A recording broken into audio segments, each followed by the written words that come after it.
기도하겠습니다. 하나님 아버지, 지난 한 주간도 저희를 지켜주시고 오늘 주일에 저희가 함께 모여 예배를 드릴 수 있게 해주셔서 감사합니다. 특별히 날씨가 많이 추워졌습니다. 급격하게 변하는 기온 속에서 성도님들의 건강을 지켜주시고 현재 몸이 아파 고생하고 있는 분들에게는 치유의 은혜가 임하기를 간절히 기도드립니다. 또한 우리 교회 묵장 모임들 위해 큰 은혜를 도와주셔서 모이는 곳마다 섬김과 사랑이 넘치게 하시고 주님이 기뻐하시는 영혼 구원의 열매가 맺어지게 도와주세요. 필리핀 두마게티 블레싱 교회 박성국 이선영 선교사님의 건강과 안전을 위해 기도합니다.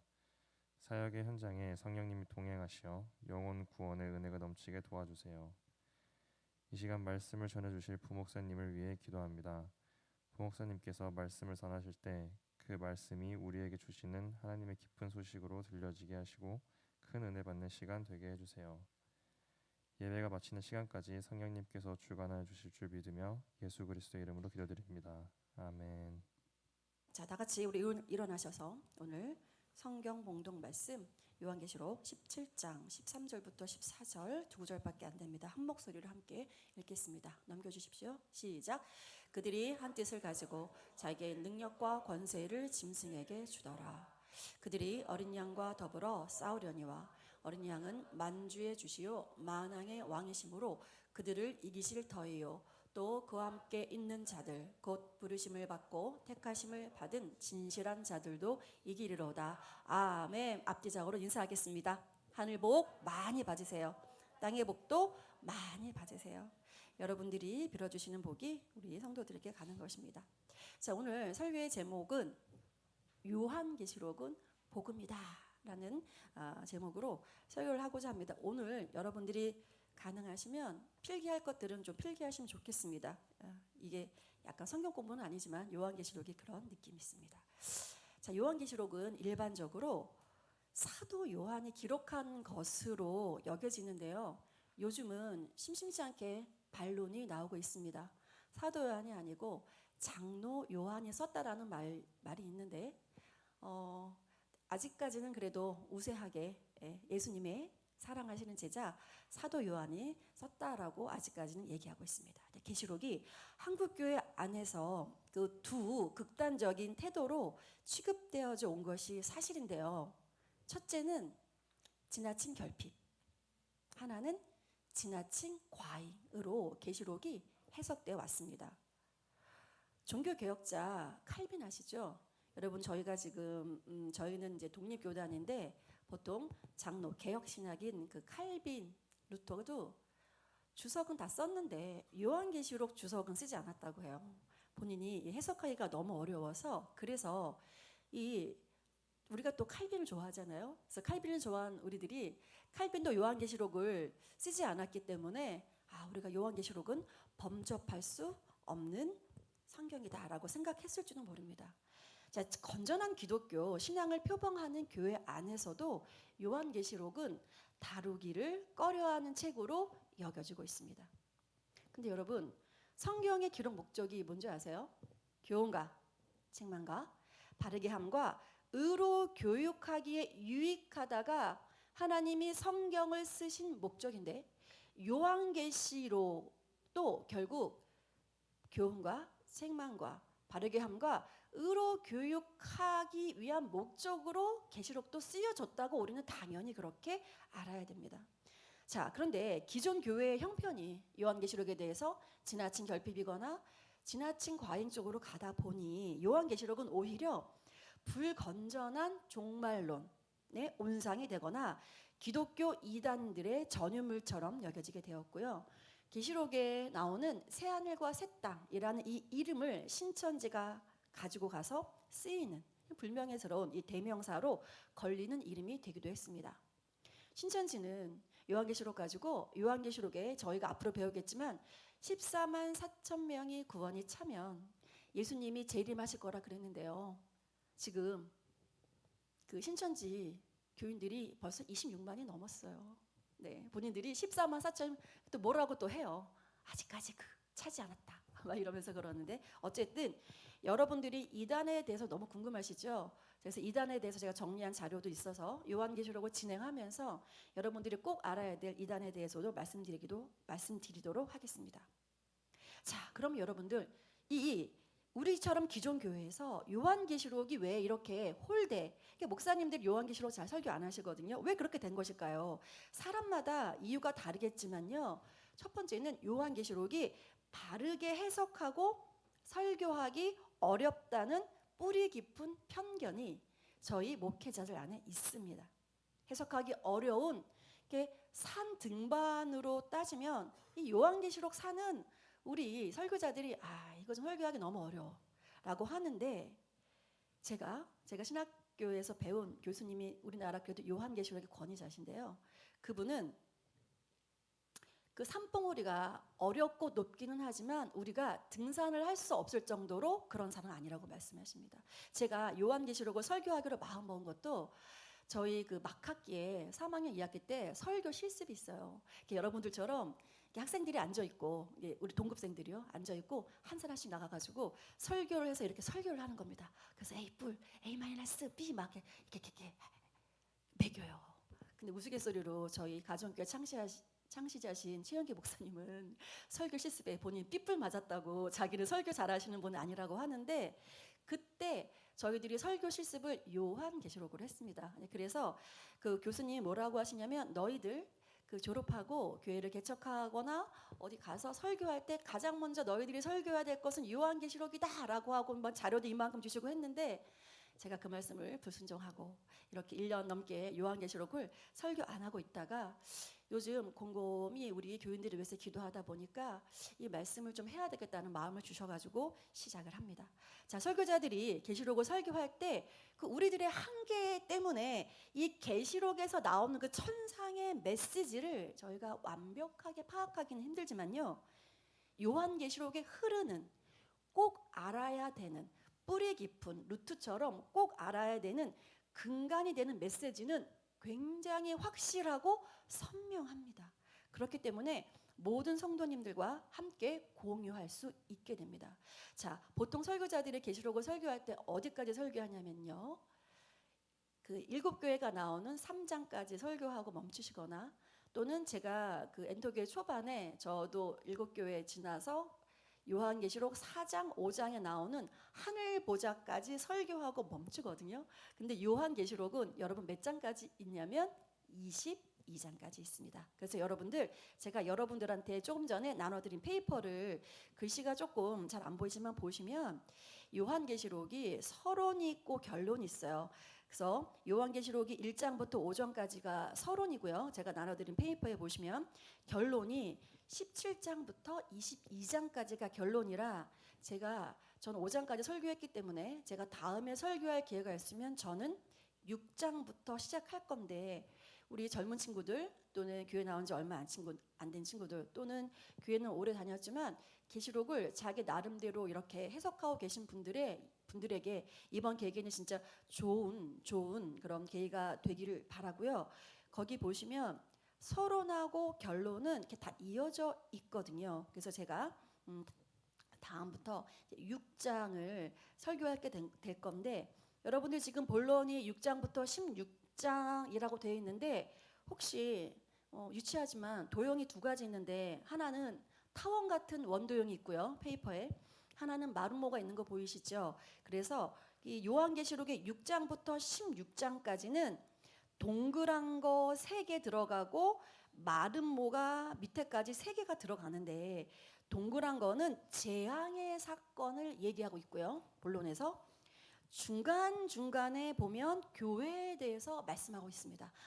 그러니까 요한계시록은 서론하고 결론이 있는데 중간 본론에 큰 재앙 3개 7가지 재앙, 인재앙, 7가지 나팔재앙, 7가지 대접 재앙이 있으면서 중간중간에 이것이 교회사적으로 어떻게 의미가 있는지 삽입되어 있는 거다라고 아시고 여러분들이 앞으로 설교를 들으시면 되고요. 결론 부분에 가면 17장, 18장에서 여러분 바벨론 그러면 무조건 예수님을 적대시하는 하나님을 반대하는 적 그리스도 세력이라고 하시면 됩니다. 그 17장 18장은 바벨론에 대해서 얘기하고 있고요. 19장에서는 드디어 예수님이 재림하셔서 20장 천년 왕국에 대해서 나오면서 21장 22장이 마무리되게 되는데요. 여러분들 궁금하시죠? 천년 왕국은 진짜 천년 동안 사는 거야? 너무 궁금하실 겁니다. 제가 앞으로 진행하면서 드리도록 하겠습니다. 자, 그러면 PPT 한 장 넘기셔서 우리가 볼 한 장만 넘겨주세요. 네, 요한계시록의 주제에 대해서 말씀드리도록 하겠습니다. 첫 번째, 요한계시록의 주제는요. 계시록은 싸움의 책입니다. 계시록은 싸움의 책이야. 자, 제가 이제 크게 세 개 말씀드릴 건데, 자, 계시록의 내용을 보면요. 자, 여기서 이제 맥을 잡고 가야 되는 게 계시록에 중간에 짐승이 나와요. 짐승이 나옵니다. 귀여운 강아지가 아니에요. 짐승이 나옵니다. 짐승이 나오고 계속 어떤 여인이 나옵니다. 그래서 계시록의 내용을 보면 짐승을 중심으로 한 악의 무리들이 하나로 뭉쳐서 누구랑 싸우냐면 예수님을 대변하는 어린 양과 싸우는 모습이 계속 본론에 나옵니다. 그런데 여러분, 사탄이 어떻게 생겨났어요? 원래 천사였잖아요. 천사가 하나님처럼 숭배받고 싶어서 옆에서 보니까 하나님 너무 모든 피조물한테 숭배받고 있어서 그 천사 중에 그쵸, 나도 하나님처럼 되고 싶어 해서 타락한 게 사탄이기 때문에 계시록에 나오는 짐승이 대표적으로 세 가지가 나오는데, 여러분, 사단은요 끊임없이 하나님을 모방하는 존재예요. 그래서 여러분들, 우리 삼위일체 하나님이 우리 어떻게 얘기하죠? 성부, 성자, 성령 하나님이 있는데 요한계시록에 짐승이 세 개 나오거든요. 하나는 용, 하나는 하늘 짐승, 하나는 땅 짐승이 나오는데, 용은 성부 하나님을 모방한 거예요.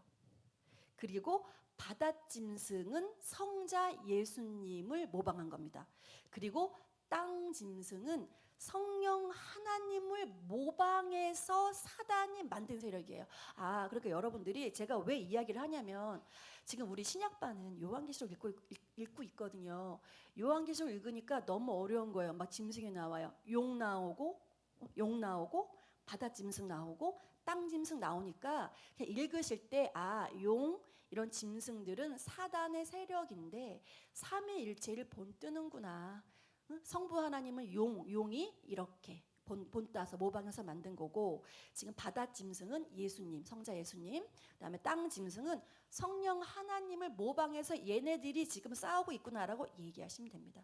그리고 요한계시록의 전체적으로 악의 무리들이 이 세 가지 짐승이 나오고 하나가 더 나와요. 뭐냐면 바벨론.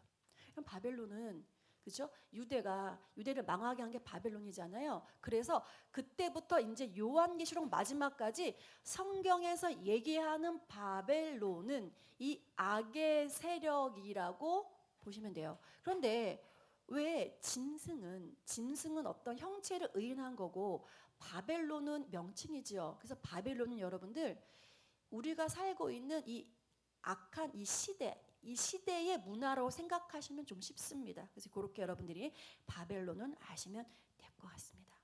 그리고 제가 얘기한 것처럼 요한계시록을 앞으로 저랑 쭉 읽다가 보면은 요한계시록의 상징 중에서 여자가 나옵니다. 그래서 여러분들이 요한계시록 읽을 때 여자가 나오면 이꼴 교회다. 여자는 누구다? 교회다라고 생각하고 읽으시면 돼요. 그리고 또 누가 나오냐면 아이가 나옵니다. 그래서 아이는 이꼴 예수님이다 라고 생각하며 읽으시면 됩니다. 여자는 교회를 대표하는 거구나, 아이는 예수님을 상징하는 거구나 하고 읽어 나가시면 됩니다. 자, 그런데 이 요한계시록에서요, 제가 오늘은 요한계시록의 전반적인 걸 얘기하는 날이거든요. 그래서 요한계시록에서 보시면 여러분들 그 여인이 교회를 상징한다고 하는데, 여인이 처음에 아까 용은 누구 세력이라 그랬어요? 악의 세력이라 그랬죠. 용의 공격을 받아가지고요, 여인이 광야로 도망갑니다. 다시 여인이 교회를 대표하는데 용이 교회를 공격하는데 첫 번째 교회가 그 사단의 세력을 이기지 못하고 광야로 도망간다고요. 그러니까 교회는 이 시대의 교회는 잠시 어려움에 처할 수 있다. 우리가 계속 어퍼커트 막 맞잖아요. 그런데 나중에 보면은 이 결국 교회로, 그러니까 광야로 교회가 도망갔는데 결국 나중에 어린 양이신 예수님이 승리하게 되시는 거거든요. 그래서 결국 계시록은 사탄의 세력이 우는 사자처럼 누구를 삼키려고 한다? 계속 교회를 삼키려고 하는데 그 교회를 향해 달려드는 공격 그리고 그에 응징하는 어린 양의 이야기를 다룬다. 그래서 계시록의 주제 첫 번째가 뭐다? 싸움의 책이다. 용, 바다짐승, 땀짐승, 바벨론에 대항하는 교회인 여자, 예수님을 상징하는 아이의 뭐다? 싸움의 책인데 결국 누가 이긴다? 예수 그리스도가 이긴다. 그래서 오늘 우리가 아까 말씀을 읽었는데 14절 보면 이런 말씀이 있어요. 그들이 어린 양과 더불어 싸우려니와 어린 양은 만주의 주시요 만왕의 왕이심으로 그들을 이기실 터이요. 어린 양은 뭐다? 이기실 터이요. 또 그와 함께 있는 자들 곧 부르심을 받고 택하심을 받은 자들도 이긴다. 요한계시록의 주제는 이긴다예요. 예수님과 그와 함께 있는 자들이 이긴답니다. 이긴다. 그래서 요한계시록의 주제는 우리가 아까 읽은 요한계시록 17장 13절부터 14절을 요한계시록의 주제라고 생각하시면 됩니다. 자, 우리 PPT 한 번 더 넘겨서 자, 한 번 더 눌러주세요. 자, 요한계시록의 주제 두 번째. 요한계시록의 주제는 어린 양의 승리다. 라는 것입니다. 계시록에서 주목해야 할 부분은요. 예수님을 어린 양으로 소개하고 있는 건데요. 여러분들 어린 양, 예수님을 소개하는 많은 단어가 있는데 왜 굳이 계시록에서는 예수님을 어린 양으로 하냐면 죽임 당하신 어린 양이기 때문에 그럽니다. 십자가에서 죽임 당하시지만 결국 3일 만에 부활하신 예수 그리스도를 상징하기에 가장 좋은 언어가 어린 양입니다. 결국 요한계시록은 십자가 사역으로 승리하신 예수님에 대한 복음의 메시지라고 할 수 있습니다. 요한계시록은 예언서라고 하는 거는 되게 작은 그룹이고 요한계시록은 복음서라고 여러분들이 아셔야 됩니다. 어떤 복음서? 어린 양에 대한 복음서다. 근데 어린 양 혼자 나오는 것이 아니고 어린 양 예수 그리스도와 그와 함께하는 자들이 사탄의 세력과 싸워서 이기는 그런 복음서다라고 여러분들이 아시면 됩니다. 자, PPT 한 장 더 넘기시면 계시록의 세 번째 주제는 교회의 승리입니다. 우리는 예수님과 운명 공동체이기 때문에 그분의 이김이 우리의 이김의 기초가 되는 겁니다. 우리가 이렇게 세상 가운데서 막 이렇게 넘어지는 것 같고 쓰러지는 것 같으나 우리가 알 수 있는 건 예수 그리스도가 부활하시고 승리하셨기 때문에 우리의 결과도 우리의 마지막도 승리한다는 것을 알 수 있는 겁니다. 예수님 안에서 승리를 얘기할 때 여러분들 착각하시면 안 되는 게 여러분들 우리가 세상 사람들처럼 우리는 치열하게 살아야 됩니다. 예수님이 우리에게 승리를 주셨으니까 우리는 어떤 노력도 하지 않는 쉽게 말하면 학생이 시험인데 시험 공부하지도 않아요.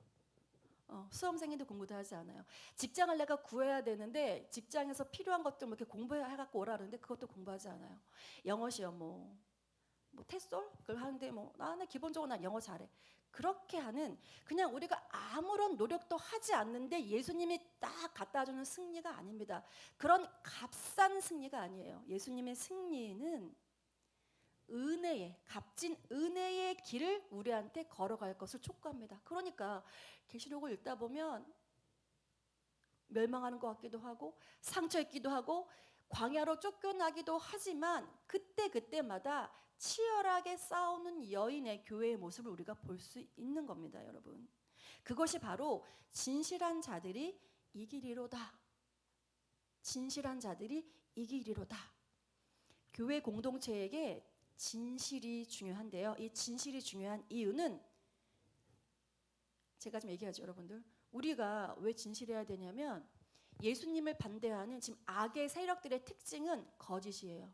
그러니까 우리가 그 사단의 거짓에 대응하는 존재이기 때문에 저희는 진실해야 됩니다.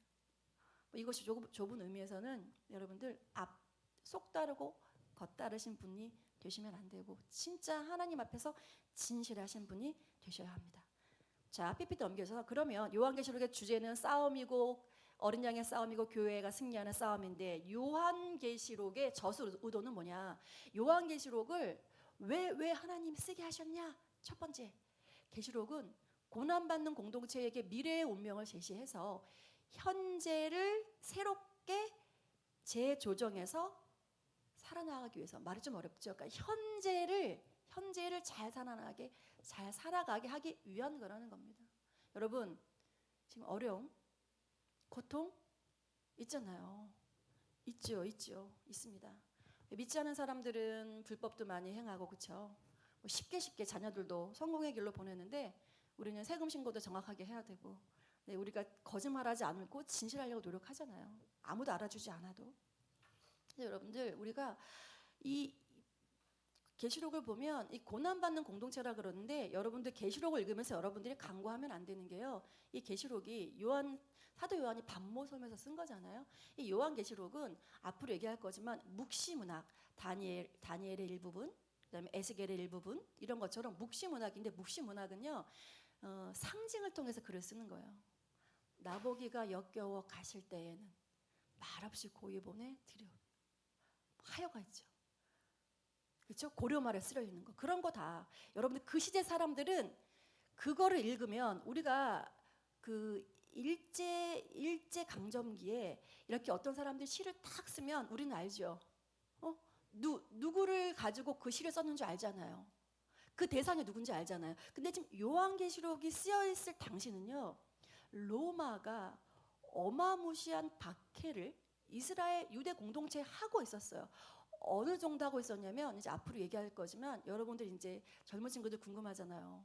우리 베리치 받아야 돼, 안 받아야 돼. 나중에 뭐 이마에 인친 다는데 받아야 돼, 안 받아야 돼. 이런 것도 제가 말씀드릴 건데 여러분들 바코드 받으면 지옥 간다고 한 거 얼마 안 됐을걸요. 한 10년 전 얘기잖아요. 여러분들 요새 바코드 어떻게 사용되고 있습니까? 버스 탈 때도 여러분들 사용하시잖아요. 바코드 어디에 등록하려면 하잖아요. 여러분들 지금 바코드 너무 많이 사용하고 계시죠? 근데 10년 전에 이 요한계시록을 잘못 해석한 이단들이 그렇게 잘못 해석하게 놔뒀기 때문에 우리들이 그 사람들이 너희들 바코드 받으면 너 천국 못 가. 너 지옥 가는 거야. 바코드 절대 받으면 안 돼. 지금 바코드가 없는 데가 어딨어요. 도서, 책 뒤에도 전부 다 바코드가 있잖아. 그러니까 여러분들 앞으로 우리가 이런 것들을 어떻게 해석해야 될지 저희가 알려드릴 건데 결국은 그때 도미티안 황제가 얼마나 이 유대 공동체를 박해했냐면 경제적으로 불이익을 받게 했어요. 경제적으로. 그러니까 그 쉽게 말하면 그 바코드, 그러니까 예를 들면 바코드라고 하면 여기에 어떤 경제 공동체에 가입하지 않으면 불이익을 받는 거예요. 그러니까 그 경제 공동체에 이 유대 민족이 가입하지 않으면 물건 사는 것도 힘들고 식료품 사는 것도 힘들고 경제 생활하는 게 어렵게 그렇게 도미티안 황제가 그렇게 만들어 놨는데 그 여러분들 가이사라는 뜻이 뭡니까? 나는 주다. 그러니까 유대 사람들이 가이사한테 절하고 인정하는 것은 오로지 만유해 주시고 만왕의 왕이시고 유일하신 하나님 말고 다른 주가 있다고 고백하는 거기 때문에 그 당시에 도미티안 황제 로마 그 지배 당시에 많은 사람들이 그 경제 공동체에 가입하지 않고 고통과 고난의 길을 걸었습니다. 전 잘 모르겠지만 굶기도 했던 것 같아요. 많은 또 순교한 사람들도 많이 나타났습니다. 그러니까 여러분들 지금 이 시대에 저것을 해석해야 되지만 요한계시록이 쓰였을 때 그 당시에 시대 배경도 여러분들이 아셔야 된다고요. 그 사람들이 그렇게 박해받는 때에 쓰여진 책이다.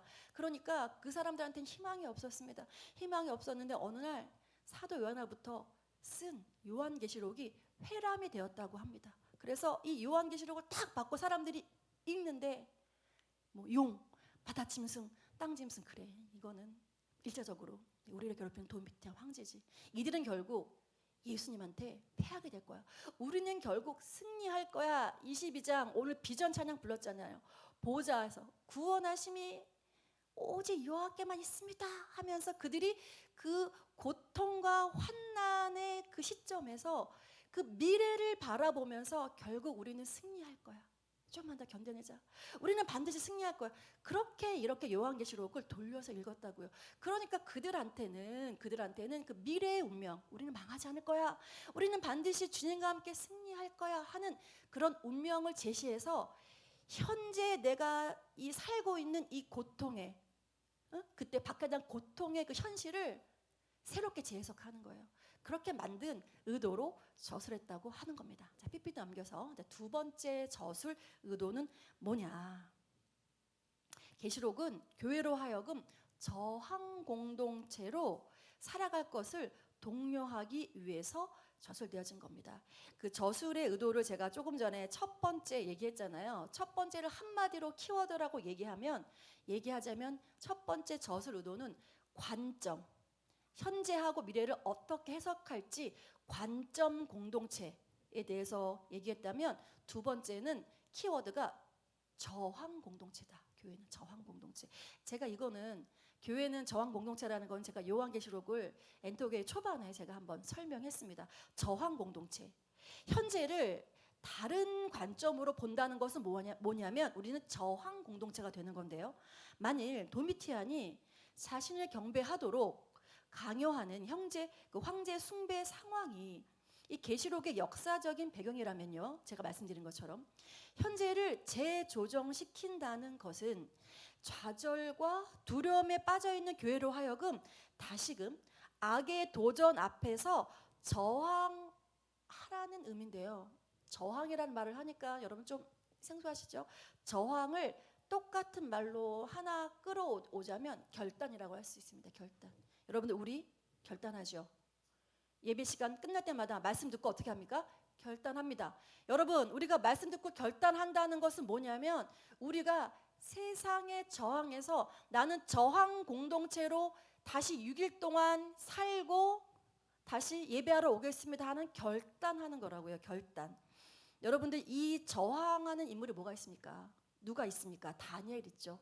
바벨론 제국에 저항했는데요. 여러분들 다니엘서 읽으시면서 여러분들 알아야 되는 게 뭔지 아세요? 여러분 이상하지 않아요? 다니엘이 바벨론 포로 끌려갔는데 걔네들이 배우라 그러는 첨성술 배워. 바벨론의 문화, 언어 다 배웠어요. 심지어 이름까지 바꿨어요. 이상하죠? 그럼 다니엘이 그 자리에서 저는 바벨론의 문화를 받아들이지 않겠습니다 하고 그 자리에서 막 순교해야 될 것 같은데 다니엘은 다 받아들였습니다. 다 받아들여서 그곳 가운데서 살았어요. 이상하지요? 왜 그러냐면 다니엘의 시각은 뭐였냐면 우리 민족이 하나님이 그렇게 돌아오라 그랬는데 우리가 구약을 읽다 보면 결국은 우리가 하나님 앞에 죄를 져서 우리는 망하게 됐어. 근데 하나님 또 70년 있다가 회복시켜 준다고 말씀하셨어요. 그러니까 다니엘은 그 미래를 바라보면서 현재 내가 끌려온 이 바벨론 제국에서 나는 그리스도인으로서 나의 할 일을 하겠다. 그런데 그 사람이 어떤 것은 하고 어떤 것은 하지 않았어요. 그 원칙은 뭐냐면 우상 숭배는 하지 않았습니다. 그래서 그들이 이름을 바꾸고 문화를 배우고 그 똑똑한 다니엘 귀족이었으니까 정치적으로 막 사형해도 거기에 순종해서 최선을 다해서 그 나라 왕을 섬겼고요. 그런데 어떻게 됐죠? 왕의 그 진미, 제단, 우상 숭배를 했던 제단에서 있었던 음식을 먹으라 했을 때는 명확하게 NO, 먹지 않겠습니다. 그리고 빵 알람을 울릴 때 그 신상 앞에 가서 절하라 그럴 때 그것은 하지 않겠습니다. 무슨 말이냐면 다니엘은 매너는 사람들에 대한 비그리스도인들에 대한 매너는 지켰어요. 매너. 여러분들 우리 교회 안 다니는 사람들한테 매너 좀 지키셔야 돼요. 기독교인이라고 하면서 믿지 않는 사람들한테 얼마나 매너를 지키지 않는지 몰라요. 너는 망할 사람들. 너는 교회도 안 다니지. 나는 교회 다니는데. 이런 식으로 접근하시면 여러분들 전도가 안 됩니다. 그들을 구원받아야 될 한 영혼, 하나님이 사랑하시는 한 영혼으로 안타까운 마음으로 접근해야지 직장에서도 넌 비그리스도인, 나 그리스도인. 이렇게 하시면 절대 하나님 원하시는 것이 아니에요. 매너 지키셔야 됩니다. 그들한테 말도 존중하고 하셔야 돼요. 근데 여러분들 우리가 이 뼛속 깊이 이 비그리스도인들을 불쌍한 사람으로 여기지 않고 저주받을 자, 멸망할 자, 그들을 굉장히 그렇게 여기는 게 저한테도 있었어요. 그러니까 여러분들 우리는 다니엘서에 보면서 그가 얼마나 매너를 지켰는지, 우상 숭배를 하는 그 환관장 왕한테 얼마나 매너를 지켰는 줄 아세요? 근데 그가 다니엘이 매너는 지켰지만 메뉴는 절대 타협하지 않았죠. 다니엘이. 그래서 금식하고 결국 사자굴에까지. 여러분들 잘 판단하셔야 됩니다. 요즘처럼 시대가 악한 시대에 여러분이 어떤 모습으로 서야 될지. 근데 그리스도인으로 서야 될 때는 안 쓰고 이렇게 하여튼 헷갈리게 여러분들 하시면 안 돼요. 그래서 넌 크리스찬들이 봤을 때 저 사람은 뭔가 다르다라고 그렇게 얘기하게. 그러니까 우리가 매너를 지키셔야 됩니다. 그래서 다니엘도 그랬고요. 예수님도 매너 지키셨습니다. 예수님이 그 성전 청소하려고 이렇게 채찍을 휘두르신 거 말고 아픈 사람, 여러 사람들을 대할 때 예수님의 모습 보셨어요? 예수님이 얼마나 예의가 있으시고 얼마나 긍휼하신 분이신지 여러분들 아시잖아요. 그리고 예수님이 마지막에 본인의 죽음의 자리에서 저항을 하셨는데, 우리가 저항 공존태인데 예수님은 칼을 뽑지 않고 저항하셨습니다. 여러분들 지금 헷갈리시잖아요. 우리 친구들 이렇게 뭐가 나쁜 것들을 판치는 세계에서 우리 교회 다니는 사람들 피켓 들고 나가야죠. 나가가지고 막 소리치고 막 해야죠. 그렇게 할 때가 있고 그렇게 안 할 때가 있다는 겁니다. 그러니까 우리가 여러분들 우리의 저항은 기본적으로 무폭력이에요. 물건 부시면 안 됩니다. 어디 들어가서 막 물건 부시고 집어던지면 안 됩니다. 그렇게 저항하시면 안 됩니다. 우리의 저항은, 예수님의 저항은 희생하는 저항이셨어요. 십자가에 돌아가시는 저항이셨다고. 그러니까 우리가 세상을 향해서 우리가 할 것은 세상 사람들 향한 우리의 희생입니다. 희생. 가족 중에서도 그렇고 가정에서, 직장에서도 여러분들이 희생하셔야 된다니까요. 제가 얘기했잖아요. 그 안 믿는 직장 동료가 회비 1,000원 낼 때 여러분들 1,100원 내셔야죠. 좀 아까워하지 마시고 그런 거 희생하셔야 되는 겁니다. 자, 넘기셔서 세 번째 계시록은요, 오직 하나님께서 거룩한 입맞춤으로 나아가는 예배 공동체를 세우기 위한 저술이다. 예배 공동체. 자, 요한계시록의 저술 의도는 3개. 우리가 관점 공동체로 살아야 된다. 우리는 저항 공동체로 살아야 된다. 세 번째, 우리는 예배 공동체로 살아야 한다. 여러분, 최대의 저항 행위가 뭔지 아세요? 최대의 저항 행위는 우리가 예배하는 겁니다. 세상을 향해서 우리가 할 수 있는 최대의 저항 행동은 뭐다? 우리가 예배하는 겁니다. 예배 공동체로 서는 겁니다. 여러분, 교회는 주유소입니다. 여러분들 이 교회 오셔서 오늘 예배 드리시면서 기름을 꽉꽉 채워가세요. 기름 채워서 어떻게 해요? 6일 동안 열심히 기름을 쓰셔야죠. 기름을 쓰고 기름이 앵꼬 나려고 합니다. 제가 지쳤어요. 감정도 지치고 몸도 지쳤습니다. 그럼 어디 와야 돼요? 다시 일주일 후에 교회 와서 또 뭘 채워요? 기름을 채우는 겁니다. 교회는 주유소입니다. 주유소. 여러분들이 그래서 예배를 드리셔야 되는 겁니다. 예배를 드리셔서 기름을 채우는데 어떤 기름? 찬양을 하면서, 고백을 하면서, 결단을 하면서 내가 내 심령에 기름을 채워야 됩니다. 기름을 채워서 여러분들 내일부터 다시 세상으로 나가셔서 기름을 앵꼬 날 때까지 열심히 여러분들 사용하고 오시기 바랍니다. 우리들이 바벨론 안에 들어가서 살아야 되지만요, 우리의 존재가 우리가 밖에 나가서 막 기름을 쓰면서 바벨론 안에서 살아야 되는데, 여러분들 꼭 기억하실 것은 여러분들이 세상 안으로 들어가서 살지만 바벨론이 여러분 안에 들어오게 해서는 안 됩니다. 오늘 목사님이 목회 일기에 술과 중독에 대해서 쓰셨습니다. 취미로라도 술을 드시는 분들 결단하시기 바랍니다. 목사님하고 저는 원래 또 술을 안 먹고요. 포도주가 간에 좋다고 그러잖아요. 그래서 저희 목사님이 받으시고, 목사님은 원래 술을 양주 정도 드셨다고 해요. 그 노래할 때. 그러다가 이제 간이 나빠서 하신 다음에, 저는 전혀 술을 못 먹으니까 우리가 이제 스테이크 집에서 거서, 애들 어렸을 때 스테이크를 거서 먹는데, 스테이크에 화이트 와인, 레드 와인 너무 잘 어울리잖아요. 그리고 가끔 또 선물이 들어와요. 그래갖고 이제 예쁜 와인잔을 2개 사가지고 그 스테이크 먹을 때만 한번 그냥 딱 한 잔씩 먹었는데, 어느 순간 우리 사랑스러운 어린 아들들이 한리 서로가 그때 눈을 이렇게 보는데, 얘네들이 엄마 아빠 술 먹는다고 생각하겠다, 그런 생각이 문득 들었어요, 진짜. 그래서 목사님이 꽤 됐어요. 한 20년 전 얘기인가 봐요. 15년 20년. 얘네들이 아주 어렸을 때니까. 그래서 우리 포도주도 먹지 말자고 결단을 했거든요. 여러분들, 한 잔이 2잔 되고, 2잔이 3잔 되고, 3잔이 4잔 되는 거거든요. 그리고 여러분들이 어느 때 내 감정이 우울하고 죽고 싶고, 어느 때 내 감정이 바닥을 치는지 한번 일주일 동안 조사해 보세요. 여러분들이 알코올을 먹었을 때 반드시 말이 잘못 나갔을 확률이 많습니다.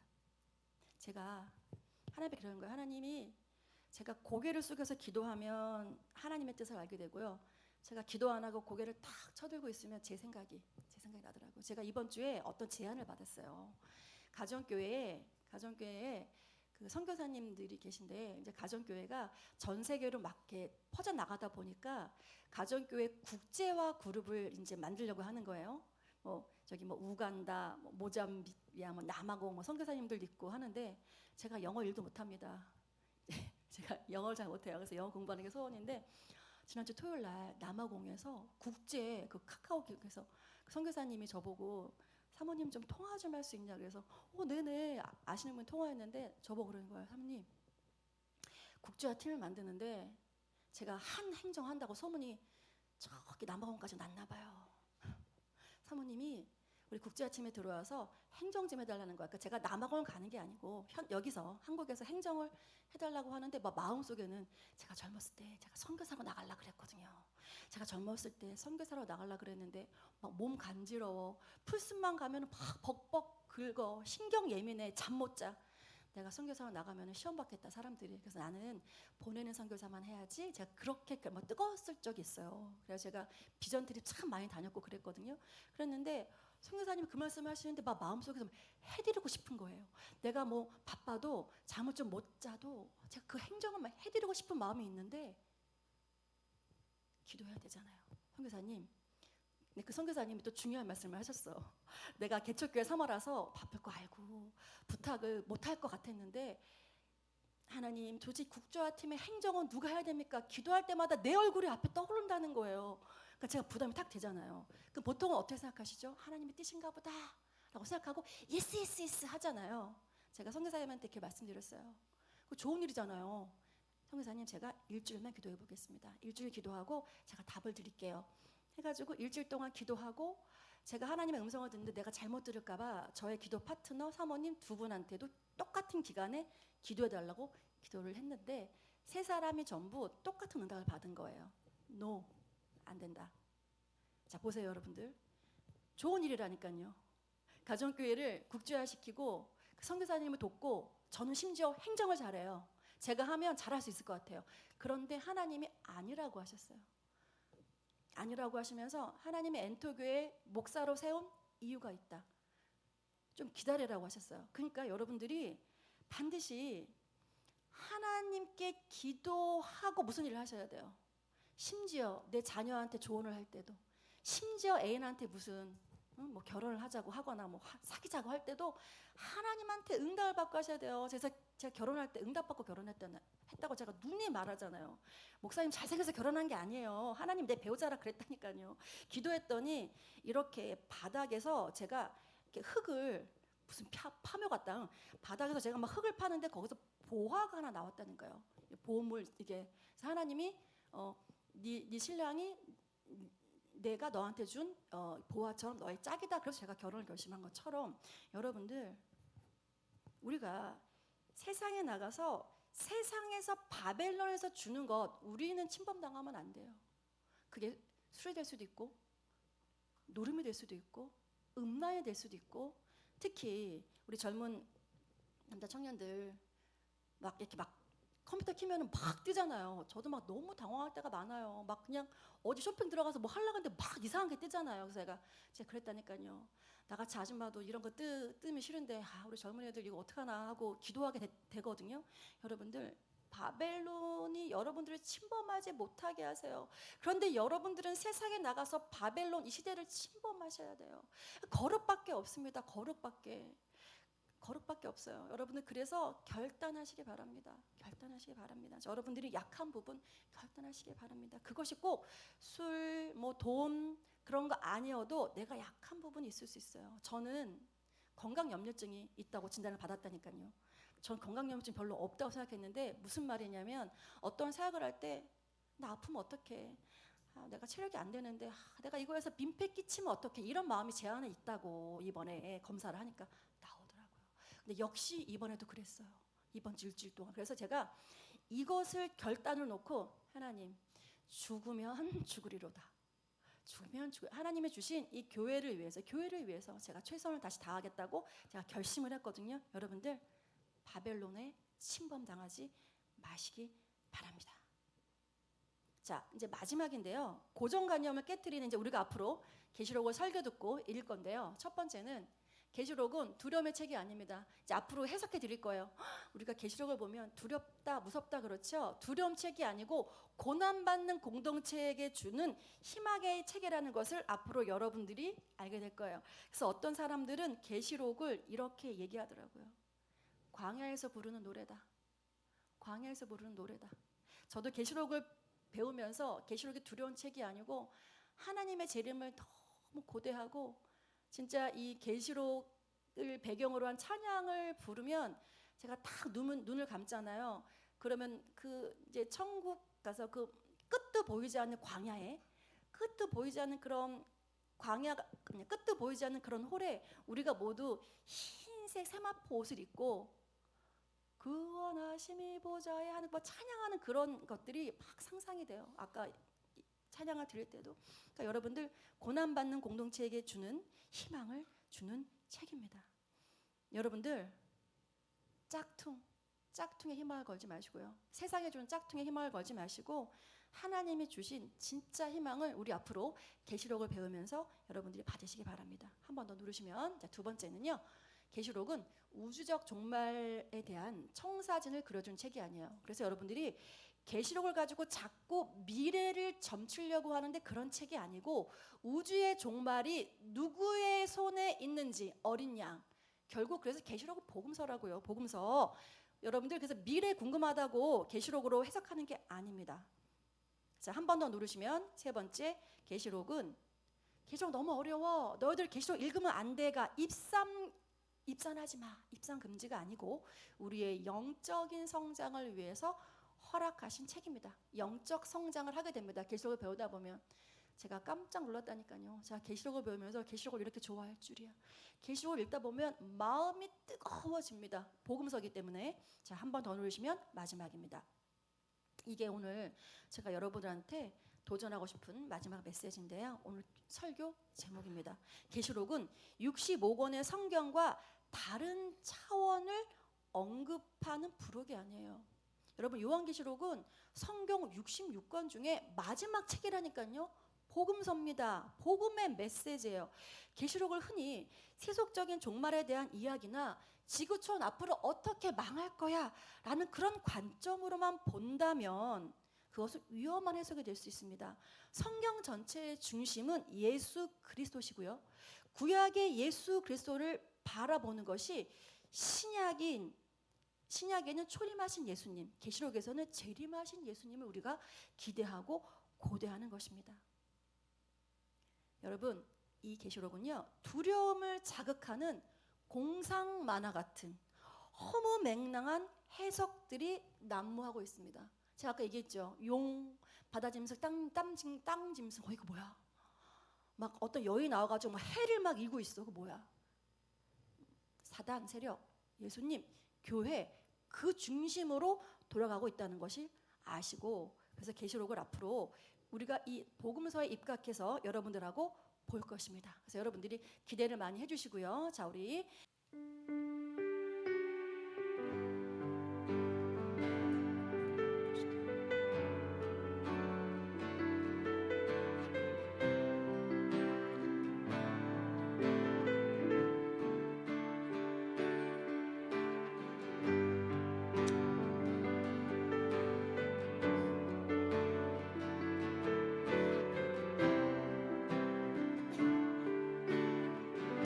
하늘의 문을 여소서.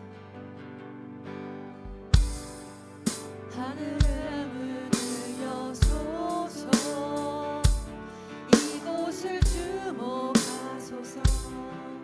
주를 향한 노래가 꺼지지 않으니 하늘을 열고 보소서. 이곳에 임재하소서. 주님을 기다립니다. 기도의 향기가 하늘에 닿으니 주여 임재하여 주소서. 이곳에 오셔서 이곳에 앉으소서. 이곳에서 드리는 예배를 받으소서. 주님의 이름이 주님의 이름만 오직 주의 이름만 이곳에 있습니다. 간주 주세요.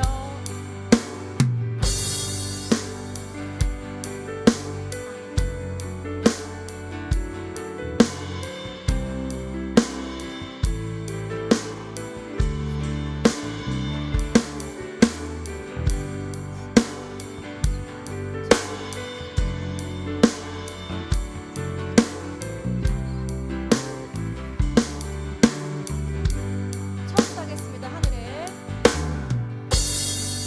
하늘의 문을 여소서. 이곳을 주목하소서. 주를 향한 노래가 꺼지지 않으니 하늘을 열고 보소서. 이곳에 임재하소서.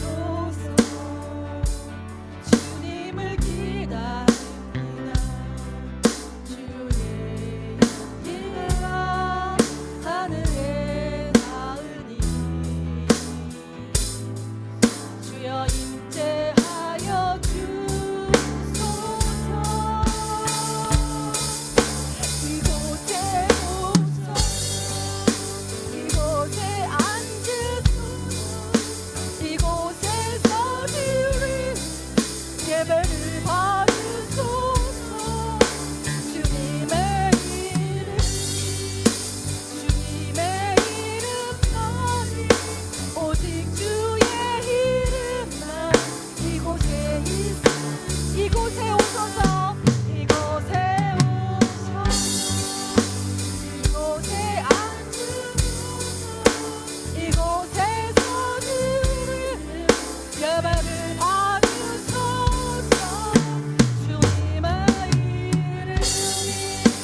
주님의 이름만이 오직 주의 이름만 이곳에 있습니다. 우리 기도합니다. 1분만 간절히 기도하겠습니다. 하나님 아버지, 그렇습니다. 이곳에 임재하여 주시고 이곳에서 저희 예배를 받아주시고 하나님 저희를 만나주시고 저희들의 심령을 한껏 채워주십시오. 하나님 주님 없이는 저희가 살 수가 없습니다. 하나님 이 바벨론이 주는 거대한 파도에 하나님 저희들을 휩쓸릴 수가 없습니다. 하나님 오늘 우리 교회를 할 사람은 아버지 하나님의 이 임재에 주님 하나님 제 가운데 이들의 마음을 아버지 새롭게 함으로 변화받아서 아버지 이제 세상에 나가서 바벨론의 문화에 휩쓸리는 것이 아니고 바벨론을 침투하는 주님의 어린 양의 제자들이 될 수 있도록 하나님 도와주십시오. 하나님 도와주십시오. 하나님 저희들의 기도를 받아주시고 저희를 큰 양을 주시길 원합니다. 하나님 요한계시록에 들어갔습니다. 이 요한계시록이 어린 양을 향한 하나님의 복음의 메시지를 우리가 요한계시록 설명을 통해서 하나님 저희가 깨닫고 승리할 수 있도록 하나님 저희와 함께하여 주십시오. 하나님 저희 예배를 살려주십시오. 여기에 아버지 모든 한 사람 한 사람이 모두 주님 안에 회복되기를 원하는 고침을 받게 되고 아버지 도와주십시오. 아버지 도와주십시오.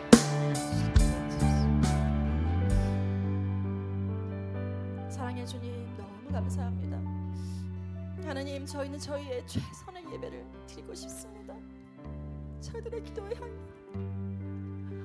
아버지 주를 향한 마음이 날마다 이 엔터 예배당에 나와서 주님께 예배드리는 한 사람 한 사람 마음 가운데 너무나 그것이 가득 차서 하나님을 향해 살고 싶고 하나님을 향해 내 인생을 드리고 싶고 이제는 주저앉아 어느 자가 되는 것이 아니라 이제는 회복되어서 하나님이 나에게 이 땅에 보내주신 그 사명을 발견하고 이제는 나 혼자 구원받는 것이 아니라 내 주위에 예수님을 모르는 그 불쌍한 영혼들을 기도하며 섬기며 주님의 제자로 살아가기를 아버지 저희들을 축복하여 주십시오.